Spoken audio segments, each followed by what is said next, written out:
سڵامی نێرانی خۆشەویست ئەم کاتەوە هەموو کاتێکتان پڕ بێ لە خۆشی و شادی. خۆم بە بەختەوەر دەزانم کە جارێکی تر و بە بەرنامەیەکی تر لە ئەڵقە بەرنامەکانی تەوارەکان هاتوومەتە خزمەتتان. خۆشەویستان، بەرنامەی ئەم جارەمان تۆزێک جیاوازترە لە بەرنامەکانی پێشووتر. لە بەرنامەی ئەم جارەماندا و توێژمان ئەنجام داوە لەگەڵ دوو چالەکی بواری ژنان کە بریتین لە بەڕێزان ڕۆشنا جوانمردی و کەوسەر فەتاحی و تەوەری ئەم جارەشمان تەرخان کردو بە هێرشی درندانەی هێزی تێکداری داعش بۆ عێراق و شڵەژاندنی شار و شارۆچکەکان و قەتڵ و ئام و کاریگەری لەسەر ژنانی ئەم ناوچەیە. سەرەتا سنجتان ڕادەکێشم بۆ راپۆرتێک لەم بارەیە و دواتر دەگەڕێمەوە بۆلاتان.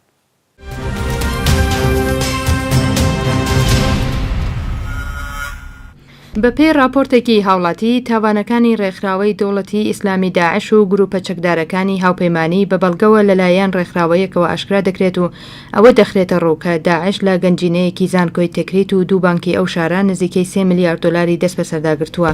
کۆمەڵی عێراق بۆ مافەکانی مرۆڤ لە ئەمریکا داوا لە کۆمەڵگای نێودەوڵەتی دەکات یارمەتی عێراق بدەن بۆ نەهێشتنی تێرۆر و گێڕانەوەی کۆچبەران بۆ شوێنی خۆیان و پاراستنی شوێنە پیرۆزەکان. هەر بەپێی ئەو راپۆرتە ڕێکخراوەی دەوڵەتی ئیسلامی داعش و گروپە چەکدارە هاوپەیمانەکانی دەیان تاوانیان دژ بە گەلانی عێراق ئەنجام داوە بە تایبەت لە مەسیحی و شیعەکان و ملیاران دۆلاریان دەست بەسەرداگرتووە جگە لە ناچارکردنی خەڵک بۆ پەیوەندیکردن پێوەیان و داواکردن لە ژنان تا بەشداری جیهادی نکاح بکەن. لە راپۆرتەکەدا هاتووە داعش و گروپەکانی تری ئەو پەڕی پێشێلکاری ڕۆژانە لە دژی هاوڵاتیانی ئاسایی و ئەندامانی پۆلیس و سوپا ئەنجام دەدەن و هەڵدەستن بە کوشتن و جەڵدەلێدان و ڕپاندن و کۆچپێکردن و دزین و دەستبەسەرداگرتنی مڵکەکان، هەروەها سەپاندنی یاسا دواکەوتووەکانیان لەسەر کەسانی بێتاوان بە زەبری هێز.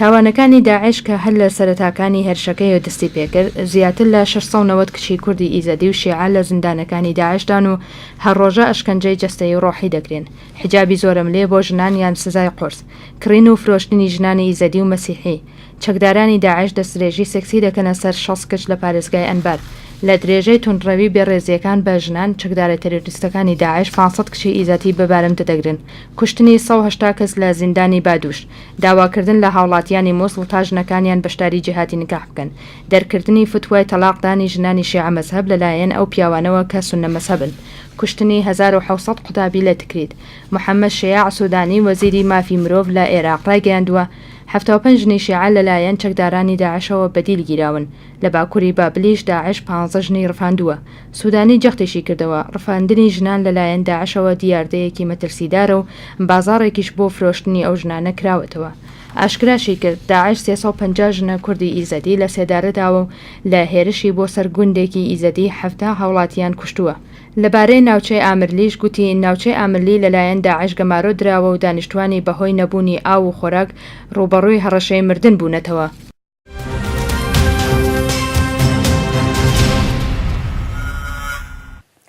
ئێستاکە هێزێکی تاسر ئێسقان کۆنەپەرست و هەر بە دوور لە بەرچاوگرتنی هەر جۆرە ڕێزگرتنێک لە پرەنسیبە باوەڕپێکرا و سەرمەنراوەکان هێرشی هێناوە و گشت راپۆرت و گرتە ڤیدیۆیی و وێنەکارە نەشیاوەکانیان سەلمێنەری دڵڕەقی گەمژەیی و بیرتەسکیان لەم سەردەمەدایە.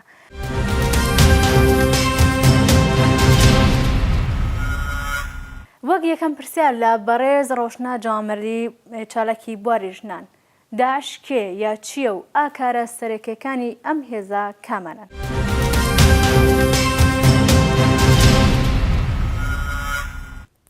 بەڵێ کاروازان دەوڵەتی ئیسلامی داعش کە لە 15 ئۆکتۆبری 2006 لە عێراقا دروست بووە. ئەم گروپە یەکەم جار مەجموعەی لە گروپە تونندڕەوە سونیەکان بوون کە لە عێراقا دروست بوون، دوایەوە کە ئیجماعێکیان بوو و سەرکردەیەکیان بەناوی عومەر بەغدادی لە ناو خۆیانە هەڵبژارد. عومەر بەغدادی لە ساڵی 2010 کە دوایەوە هەڵبژێردرا، لە ساڵی 2010 دوای شەڕێک کە لەگەڵ ئەمریکایەکانەیەکە ئەکوژدێ. دوایە و 10 ڕۆژ دوای ئەوەش کەسێ بە ناوی ئەبوو بەکر بەغدادی ئەبێ بە سەرکردەی داعشەکان. لە دوای ئەمە مجموعەیەک فعالیەتی خۆیان لە ناو عێراقکەن و لە تەواوی شارەکانە تەقیێنەوە و کارهای ئینتحاری زۆر و تروریستی ئەنجامان. لە دوای ئەوەشە لە ساڵی 2011 ینی سەردەمێک کە ڕزایەتێک لە ناو وڵاتی سووریا دروستەوێ مجموعەیە گروپی تر دروستەوەن بە ناوی جبهەی ئەلنەسر. ئەم جبهەی ئەلنەسرش کە لەو سەردەما دروستە بێ دەسەکە گروهێکی تۆندڕۆی تۆریستی بن کە دەسەکەن بە قەتڵعامی خەڵکی سووریە بە تایبەتەوە ئینقلابیەکان لەوێ. ئەمانش کەم لە ساڵی 2013 دوای ئەوەی کە ئەبوو بەکر بەغدادی لە پەیامێکی سەوتی خۆیان ئێلامەکە کە جبهەی ئەلنەسر و گروپی ئیسلامی داعش و شام لە سووریە بەیەک و ئەمانە ئدغامە بوون و دەسەکەن بەکارکردنیان. واقع ئەبێ بێژین داعش کەیە ئەبێ بێژین داعش خۆی حکمی خۆی بە ئەوە ئەزانێکە حکمی شەرعی ئیسلامەکە و ئەگەڕێتەوە بۆ سەردەمی ئەوەکە خلافەتی ئیسلامی جارێکی تر لە منتەقەکە دروستکە. بەواقع گەر بێژین ناوڕۆکی ئەم داعش چیە یا ئەم گروپە ڕفتاریان چەند خۆی بەوە ناسانتە کە ئێمە حکمێکی شەرعیمان بەدەستەوە، بەڵام بە هەڵسو کەوتەکەیانێک کە بەم چەند ماوەی ئەخیر نیشانیانەیە کە گروپێکی تۆندڕەوی تووڕەی چەکدارن کە بۆ سەروەری ینی خۆیان بە نوێنەری ئەوازانگە خۆیان بۆ سەروەری سنی و نوێنەراتی ئەوان کارەکەنەوە حازرن لە ناوچەکەیشە هەموو سەروەریەکانی تر پێشێلکەن و شەڕەکەن لە پێنە ئەو ئەوەشە. بەواقع ئەتوانین بێ ژین داعش هەڵگری یا پرۆژەیەکی بەرنامی دینی پێ نییە، تەنها بۆ ئەوەیە کە دەست ناپارێزێت لە هەموو توێن و توێژەکانی تر بەتایبەت ئەوانەی کە مەسلەی نەتەوایەتی و مەسلە کەمینەکانی نەتەوایەتی و مەسەبیەکانیشە و حازرە هەموو ئەمانە لە یەکترین بترازێنێ و لە یەکترین بیان شێوێنێ بۆ ئەوەی جارێکی تر بزماری دەمار ئاخرین بزمارەکانی دەمارگیرژی دینی خۆی با لە تابوتی ڕوانگەی دینیەکەیەوە. ئەمە یەکی ئەتوانین بێژین داعش ئەمە تەنها ڕوانگەیەکی بۆ داعش ئەتوانین پێناسێ بکەین.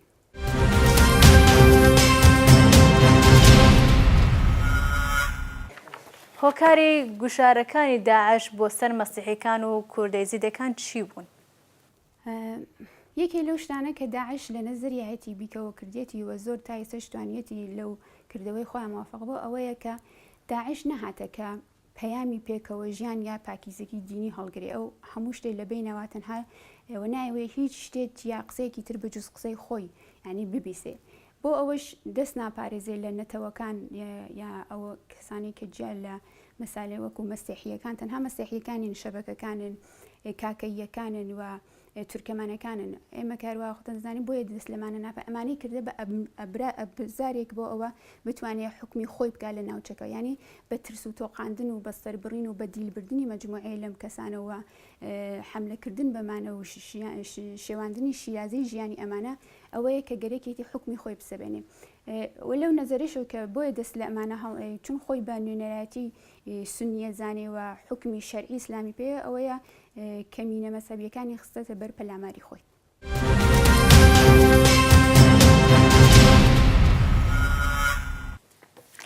لە درێژەی پرسیارمان کردو لە بەڕێز کەوسەر فەتاحی چالەکێکی تری بواری ژنان بە پرسیارەکەشم ئەوەیە هەروەک ئاگادارن زیاترین قوربانی جنایەتەکانی داعش لەم ڕووداوانە ژنان و کچان بوون. هۆکارەکانیان چی بوون؟ تاوانی ئەم ژنانە چییە؟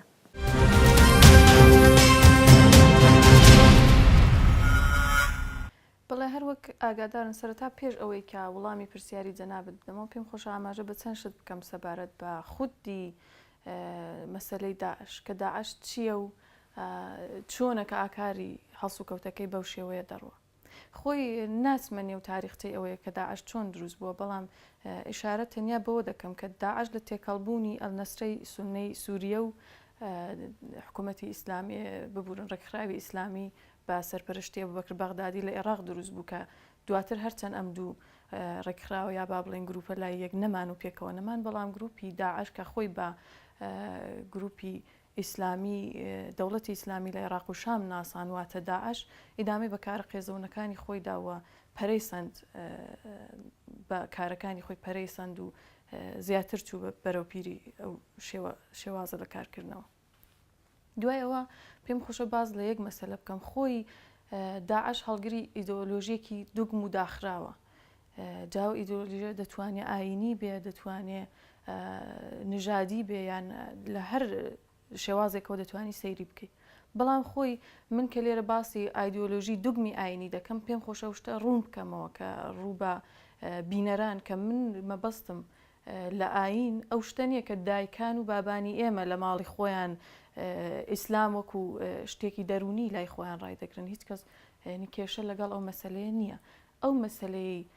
ئایدۆلۆژیە پیسە ئاینیە و دوگمە ئاینیە ئەوەیە کە غەیرەس خۆی قبول ناکە ئەوە دەتوانێت ئایدۆلۆژی مەسیحی بێ، دەتوانێت ئیسلامی بێ، دەتوانێت نژادی بێ، هەرو شتێککە نازیەکان کردیان خۆ مەسلەی ئاینی نەبوو، مەسلەی نژادی بوو. بەڵام دەرەر حاڵ ئەو شتێک کە دوگم و بەسراو بێ غەیری خۆی قبول نەکە دەبینین کە زۆر شتی ناخۆش و جێنوسایدی لێ دەکەوێتەوە بەڕاستی. هەروەک دەبینین ئێستا سەربڕینێک کە 1400 ساڵەوە پێش دەنگۆی بووە و باسی کراوە ئێستا دووبارە سەری هەڵداوەتەوە کڕین و فرۆشتنی ژنان و مەسلەی لەو جۆرە کە بەڕاستی فاجعەیەکە، یعنی لە حەجمی ذهنی ئینساندا ناگونجێکە لە سەردەمی ئەمڕۆکەدا ژنان بینی تۆ کڕین و فرۆشتنیان پێ بکەی و وەکو کالا سەیریان بکەی. خۆی هۆکاری ئەوە لە وەڵامی پرسیاری جەنابتدا کە بۆچی زیاترین گوشار لەسەر ژنانە، من دەتوان ماماژە بەوە بکەم کە لەو جۆرە خوێندنەوەیە لە ئاین، لەو جۆرە خوێندنەوە دواکەوتوانە لە ئاین ژن وەکو کالایەک لە بەرچاو دەگیرێ، مەڵکێکە و دوای شەڕەکان وەکو چۆن بڵێم وەکو غەنیمەتی شەڕ چاوی لێ دەکرێت کە دەسەڵاتی پیا و بەسەریدا هەیە، دەسەڵاتی ئەو کەسانێکە لە داعشدا خەریکی کارن و خەریکی چالاکین ئەمانە خۆیان بەسی حەبی ئەم ژنانە دەزانن. لە دوایین ڕاگەیاندنەکانیاندا باسی ئەوەیان کرد کە دوای کە خلافەتی ئیسلامیان ڕاگەیان باسی ئەویان کرد کە دەیان هەوێ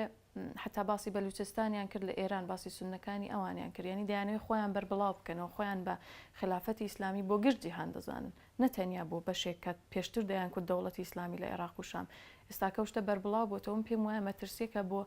هەموو جیهان و دەبێ هەموو ئێمە ئاگادار بین و دەبێ بە هوشیاری و هەڵسو کەوت بکەین لەگەڵ مەسلەیە بە تایبەتی ژنان. چونکی من نووسراوەیەکمدا و پێشتر لەسەرەوە قسەم کرد کە خۆی مەسلەی داعشم لەگەڵ کایەک هەبوو کە نێوی مار و پلە بوو کە تۆ پێش بگەی بە خانەکە چەند مارێکی و کە تۆ ینی دێەوە سەر سیفر دووبارە هەمیسان بزوتنەوەی ژنانم بەم کایە بەقایسە کرد لەگەڵم کایە کە تۆ خەریکی پێشکەوتن دەکەی، خەریکی ژنان دێنی قسە دەکەن، ژنان دێنێ و کۆمەلگاوە، ژنان دێنی ئەو ڕووماڵ و پەردەڕەشیان لەسەر لا دەبێ و موقعیەتیان پێدەی کاریان پێ دەدەی ئەو پێیان دەسەلمێنی کە تۆ وەک ژنێک حەقت هەیە قینتخابت هەیە تۆ دەتوانی قسە بکەیت و دەتوانی خۆت بڕیار دەربی لەسەر ژیانی خۆت. بەڵام هەمان جۆری کایەکە کە تۆ دەگەڕێەوە سەرخانەی ئەوڵ من پێم وایە داعش ڕێک ئەو شتەیە ڕێک یعنی ئەگەر بزوتنەوەی ژنان چاو لێ بکەی لە دوورەوە دەبینی کە دەیهێنێتەوە سەر بنج و بناوانی سەرەکی، ینی 1400 ساڵەوە پێشی بە بڕوای من هەرو مەسلەیە بوو، هەرو شێوازە بوو بگرێ ئێستا تونتر و ینی بۆت حەزم نابێ ئەگەر پێشووتر ژن ئەو شتەی دەتوانی قبول بکات چون غەیرە زەوەی نەدیبوو ئێستاکە بەڕاستی جێبەجێ نابێ. من ناتوانم ئەو قورسایە لەسەر خۆم هەڵبگرم کە من وەکو کالایە کڕین و فرۆشتنم پێ بکرێت لە بازاڕەکاندا نێونووسیم بکرێن یا جوانکاریم پێ بکرێ و بدرێمە ئەمیرەکانی داعش کە لەزەتم لێبرن تەنیا و کەرەستەیەکی جنسی بۆ لەزەتبرنی پیاو. ئەو مەسلەیە دەبێت کۆتایی پێبێ و خاڵی سەرەکی گوشار بۆ سەرژنان بە نظری من ئەوەیە کە وەکو مرۆڤ وەکو تاکێک ئەرزشی بۆ داناندرێ بەڵکو وەکو مڵکێکە کە تۆ ئەو کاتی بەدەستی دێنی تۆ سێحەبی ئەوەی جاو سێحەبە دەتوانێت ئەمیرێکی داعش بێت دوای شەڕ و داگیرکاریەک بەدەستی هێنابێت دەتوانێت کەسێک بێت لە بازاڕەکان پوڵی دابێ بابەتی ئەو ژنە و دەی خۆی بە خاوەنی دەزانێ و داهاتووی ئەو ژنە ناڕوونە.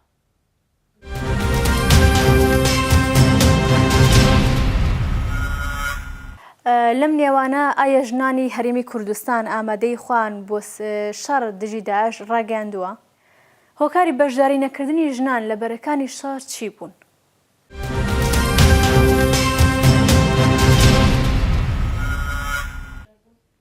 بەڵێ جا من نەتەنیا ژنانی هەرێمی کوردستان جا من دواتر عەرز دەکەم کە ژنانی ڕۆژهەڵاتی کوردستان گشت چوارپارچەی کوردستان پێم وایە ژنان بەشدار بوون لە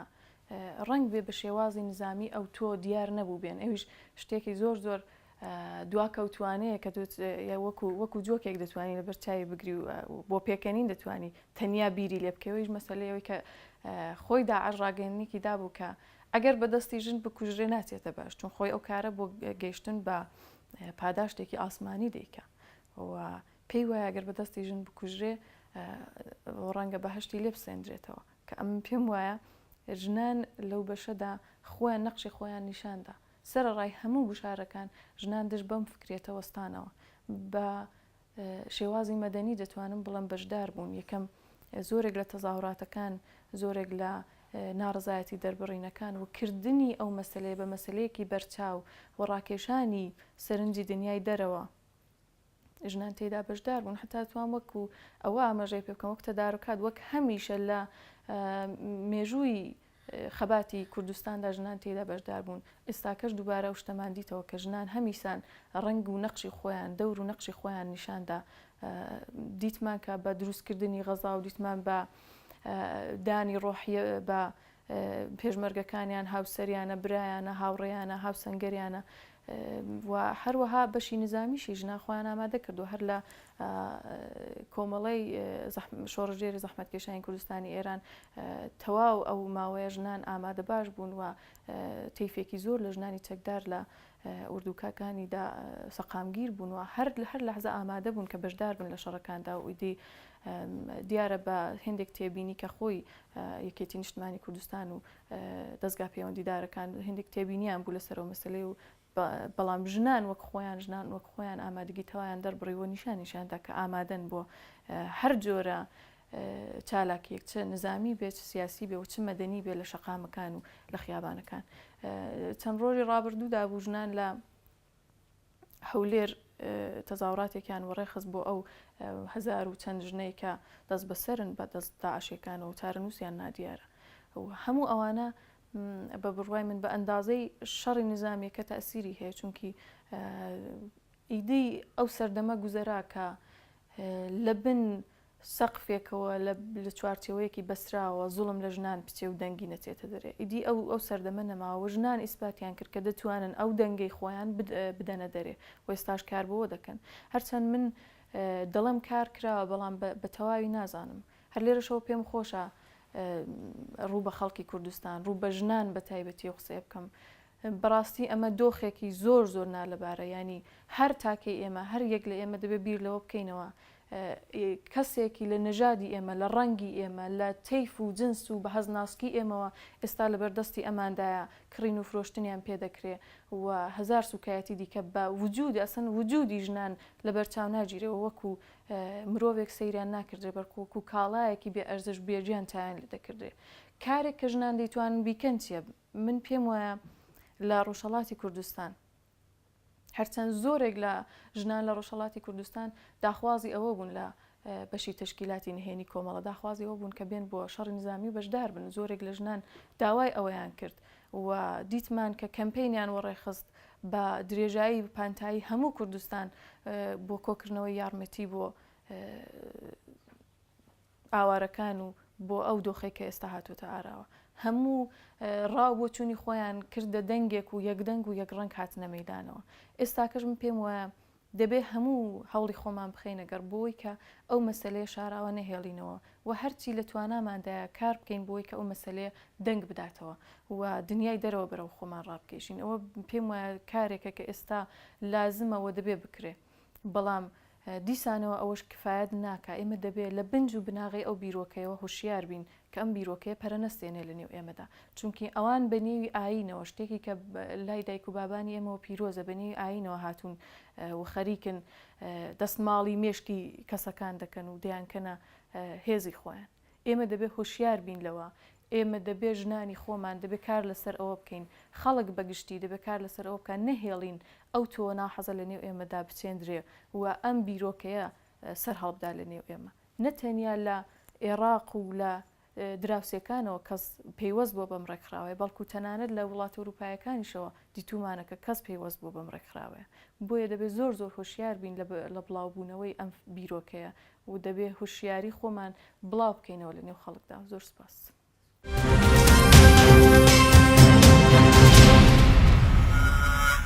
لەگەڵەوەی کە لای خوان و لە تەنیایی بیرکردنەوەکانیاننا وا گۆشکراون کە ئەم جۆرە کردەوە قیزەوەنانە لە ڕۆژی خۆیدا هەڵگری پاداشتێکی ئاسمانیە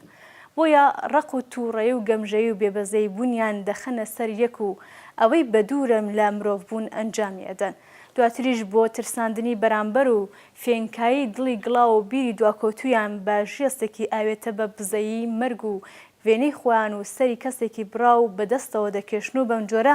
لە هەوڵی گەڕانەوە بۆ ئاسمان و بەڵێنە سواوەکانن.